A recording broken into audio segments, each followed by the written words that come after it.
Good afternoon po, Sir Roy Lipat, sa buong team Roy Lipat at sa mga manonood. Ito po muli si Dong Tigidong at ako po ay muling bumabalik po dito sa lugar ni Lola Remedios. Kung naalala nyo po, siya po yung nanay ni Ate Richilda na mayroon pong karamdaman din na kagaya ng sa kanya, isang masakit na karamdaman, yun po ay glaucoma.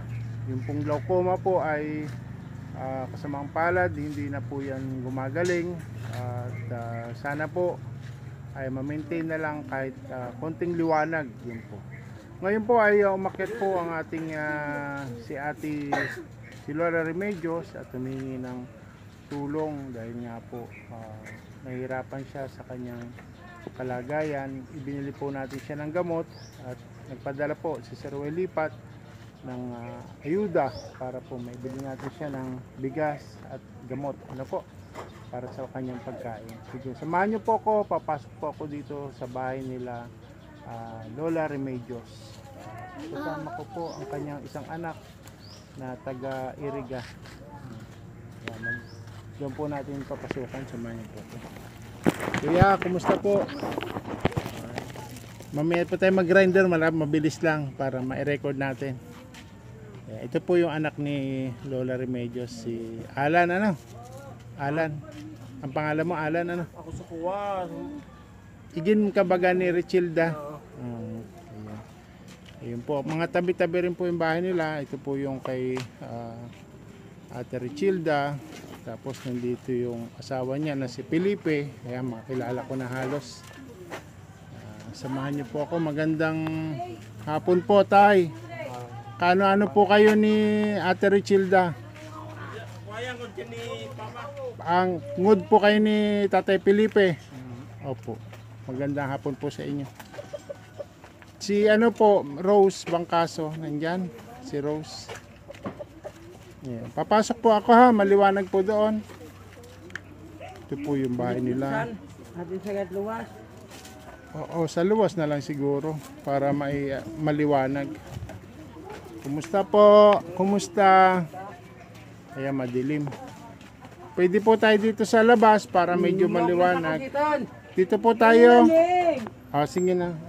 Gabayan mo na siya doon tayo. Sige. Sa tanawin ka bangko. Sa bangko na lang, Nay, para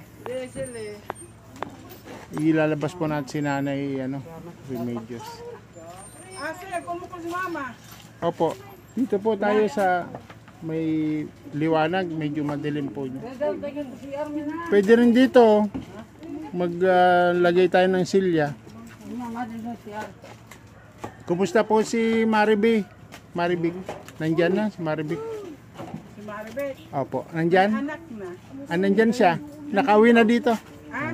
Nandyan siya? Nandito. Ayan po. Mo. Ito siya. Kumustahin natin. Mag-CR muna si Nanay. O sige po, mag-CR po muna kayo. At kukumustahin ko po ang isa nyo pong anak na si... Ito, kumusta po, Ma'am Rose, Mary Rose. Kumusta po kayo? Ate Richilda, kumusta po kayo? Kumusta si Maribik? Sadi po, sir. Okay. May anak. Nanganak nung Nanganak na si Maribik. Yan. nung isang linggo nanganak doon. Congratulations, may bago kayong anghel. Kumusta na, Maribik? Okay lang. Nagpapa-breastfeeding ka? Breastfeeding? Oo, tama. Okay yan. Mas malusog ang bata pag breastfeeding. Ako po ay nagbibigay galang sa ating mga may-ari ng bahay, si Tatay Felipe, si Ate Richilda. Nasaan po si Tatay Felipe? Nandun sa labas. Ayan, ako po yung magtataong galang sa inyo, nagbibigay galang. Ngayon po ay araw ng Lunes Santo. Opo. Ayan. Kumusta na ang negosyo na binigay ni Sir Roy Lipat na puhunan, 3,000 na na palago na natin? Hindi. Napaikot. Nagbibili siyang kalakal, mahinangon bilihan. Pinapaikot, Oo, tapos yung ganun pa man, kapit po tayo sa ating pangarap. Tuloy niyo lang po yon, yung inyong adikain, ang trabaho, kasi doon po tayo kumikita ng pang-araw-araw. Ano? Ayun, magandang hapon po. Nay, kumusta? Bless po, bless. Ayan, magandang Lunes Santo sa ating lahat. Ito po si Lola Remedios. Ano po, tama po ba? Tama po ang pangalan? Opo. Buen dia. Opo. Kumusta po ang mata? Matagal kayo napupunta sa Santa Teresita. Ilang linggo kayo doon? Ilang linggo na po ako. So, kumusta naman yung pag-stay nyo doon? Ikaw dito, doon ka na sa So ngayon po ang araw ng Lunes at naipadala po sa ating Samuel. Sabi nga niya po, April, nagpapadala. Nagpadala po siya. Ito, pagkain niyo po, bigas. Tanggapin niyo po ang bigas. Salamat po. Ang gamot. Ito po yung gamot. Ito po yung Timolol. Ito po ay gamot sa glaucoma. Ano? Pakita ko sa iyo. Tanggapin mo ito, no? 1 drop po ito. Ano? 1 drop po sa isang araw. Hawakan nyo po. Gamot mo na, bulong. Yan po ang gamot mo. Timolol. Gamot para sa maintenance mo sa mata. Okay? Opo. Sa mga patak.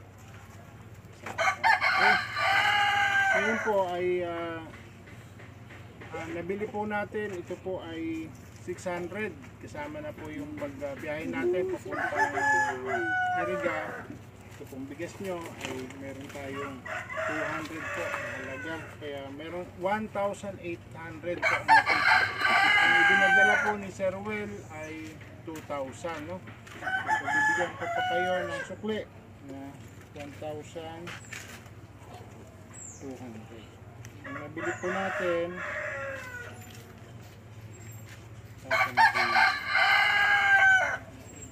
bili po natin ay halagang 600. Kasama po yung ating pagpunta sa Iriga at bigas na para sa pagkain nyo. Tanggapin niyo po itong pera. Kanya po 1,000, 100, 200, 300, 400, 500, 600, 700, 800, 900, 1,000. Marunong na bumilang. 1,100, 1,200.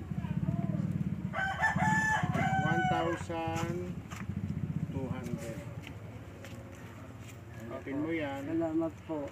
Pambili niyo ng gatas, pagkain, kung may kailangan pa kayo para sa sarili niyo, ha?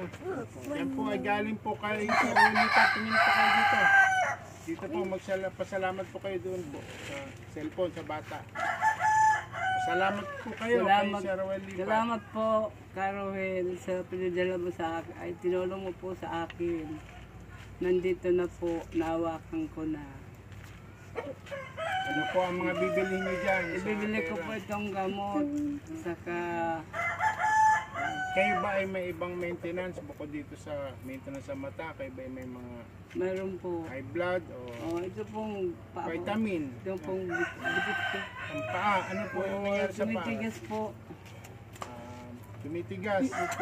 Ano na nakakasan? Haplas-haplas po ng ano, luya, gas, kung matigas. Tapos kung mayroong time, magpa-check up po dito sa center natin. Ano bang gamot ang iniinom niyo dito? Wala pa po eh. Wala pa. So, yun. Kailangan parsitahan. Ano? Opo. Check up po tayo sa center. Meron po tayong center. Kasama kayo sa isa niyo. Ano po, patak pa po ini. Ito po. Isang Ito araw. po ay tinatawag na beta adrenoreceptor blocker. Ito po ay para sa glaucoma. Ito po ay Reseta niyo. Isang araw po. Isa. Pero, Pagising. pero ang pula po. Isa lang. Tuloy-tuloy lang. Hindi Salamat ka po. maubos ha. Tuloy niyo. Ito po ay pinaka-pang dagdag lang ng liwanag. Aga-aga po. Kasi na ano ko to, ito yung may sa anti-pressure, glaucoma and ocular hypertension. Opo. Hawakan niyo na po. Sino po ang magpapatak niyan sa inyo? Sinong anak? Tignan na. Ito po ay bulag din, si Ate Richilda. Ito po, si po niya. Yung Ate, ano po pangalan ni Ate? Yung Marcel po. Ito si Maricel. Kasama mo sa bahay ito si Maricel? Minsan po, kasama ko siya. Sige, ibili na lang kung sino po yung pwedeng kasama sa inyo. Basta isang araw, isang patak po. Opo. Tamag. 1 drop. O, ano pong nararamdaman ngayon na dumating po si Dong Tigidong, tapos dala na po yung tulong ni Sir Welipat. Anong pakiramdam? Mabuti po ang laman. Tama po. Okay, mahal na araw na. Bayan mo po. Salamat po. Sana po, tumaba pa ang buhay natin. Lagi tayo nagdadasal. Huwag mawala ng pag-asa. Dahil si Diyos po, kaya kumapit.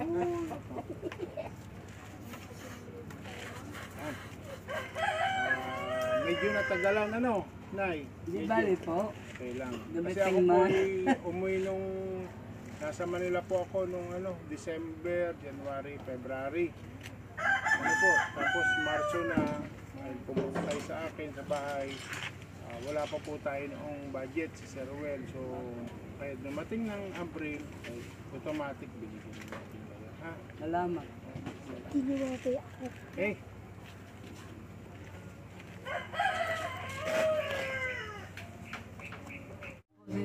Opo, kayo po ay galing pang Santa Teresita, ano? Opo. Kung nga po yung nagmensahe sa inyong apo, si Rose. Nandito na rin si Rose. Oh, sabi na naman. Oo, nandito nga si Rose. Kasi nga siya ang ka-chat ko. Sabi ko nga ay kung pupunta ako sa Santa Teresita, baka ako maligaw. Oh. Eh, hindi ko kabisado doon. Gilid pa yun ng Nia. Naka Naka-once na rin akong nakarating doon. Kasama ko si my guide. Kilala niyo po si Jovelyn Opo. Buendia. Pamangkin ni ma'am. Opo, Pamangkin okay. ko Yun po po yung yun. nagsama sa akin. Siya po yung naawa sa inyo. Siya po yung humingi ng tulong sa aming Team Roy Lipat kay Jovelyn Buendia. Kaya mabait po siya. Opo. Siya po ngayon ay may bagong baby na rin. May bagong baby. Padami ng padami, ano. Ayan. Pamangkin ko po yun, Tim. Apo. Ayan. Siya po yung nagbigay daan sa atin. Nakilala niya ako dahil meron po akong tinulungan doon sa lugar nila. Pati siya po, natulungan ko yon, nabigyan natin ng nebulizer at gamot. Galing rin po yun sa buong Team Roy Lipat, kay Sir Roy Lipat. Ayan. So doon po sa Santa Teresita, kumusta po yung buhay-buhay doon? Ano po? May hanap buhay ba kayo doon? Wala pa akong hanap buhay. Papakain lang pa ako ng anak ko. Okay. Sinong anak po ang nandoon? Babae, lalaki? Lalaki po. Ano po pangalan? Hill. At si Hill. Ito naman si Maricel. Minsan kila Maricel ka nag-i-star, ano? O nung nakaraan. Ate Kay. Okay. Mababait pa lang anak nyo, talagang Mabait man po. ina-accept kayo. Sino naggupit sa inyo niyang ganyan? Mapresko. Maganda, mapresko siya. Di bagay siya. Bagay po, bagay siya. Kasi nga mapres, lalo na ngayon sa init ng panahon. Pinagupitan ko po kasi Makati. Oo, Makati pag masyadong mahaba, ano? Opo. Opo. Okay yan, mapresko. Ngayon, lalo na ngayon summer, ano? So, nung sinundo kayo sa Santa Teresita, sino pong sumundo sa inyo? Ito pong anak ko. Maricel. Pinakuha ko ni Chi. Napunta pa rito. Oo, buti masipag to si Sel na pumunta dito. Minsan nakikita kita doon sa may Sagrada, ano? Doon ang daan nyo sa release. Nakikita ko siya minsan. May kapatid po yan doon. Oo, kapatid ng asawa May, niya. sa Sagrada. Opo. Kaya pinapapasyalan mo din minsan. May kasama ka pang bata, ano? Yun. Yung anak niya nandun, nakaasawa. Opo. Mayroon na rin pala kang apo. Mayroon dalawa. May apo na rin pala si Maricel. Magkakamukha kayo. Parang mga Xerox lang. So, kailan nyo pa nalaman na hinahanap ko kayo nung nando kay Santa Teresita? Matagal-tagal na po. Tagal-tagal na rin ano kasi Oo. nag-message ako kay Rose tapos sinabi ko rin kay Alan yung nandito sa unahan mo. Nung makita ko siya doon sa Salvation, sabi ko ay nasaan si lola mo dahil dadalan po ng ayuda ng Team Ruel Lipat. Okay. So ngayon ay nagkita-kita na ulit tayo. Buti po nakarating na kayo dito. Hindi ka na po nakapunta dyan. O saan kayo natutulog dito? Dito na rin. Tabi-tabi na rin. Eh may mga bagong baby na rin. Saan kayo dyan pumupwesto? Minsan doon ako sa anak ko doon. Palipat-lipat lang. Lipat-lipat siya kung bis doon. Minsan dito sa anak ko. Opo. Ayan, kumustahin ko rin si Ate Richilda, yung kanyang asawa. Kumusta na po ang negosyo? Tuloy-tuloy pa po ba? Hindi na nga nakatutuloy sila, mahina kasi nanganak yun ang anak ko. Magkano Diyan ginastos nanganak nyo? yan. Magkano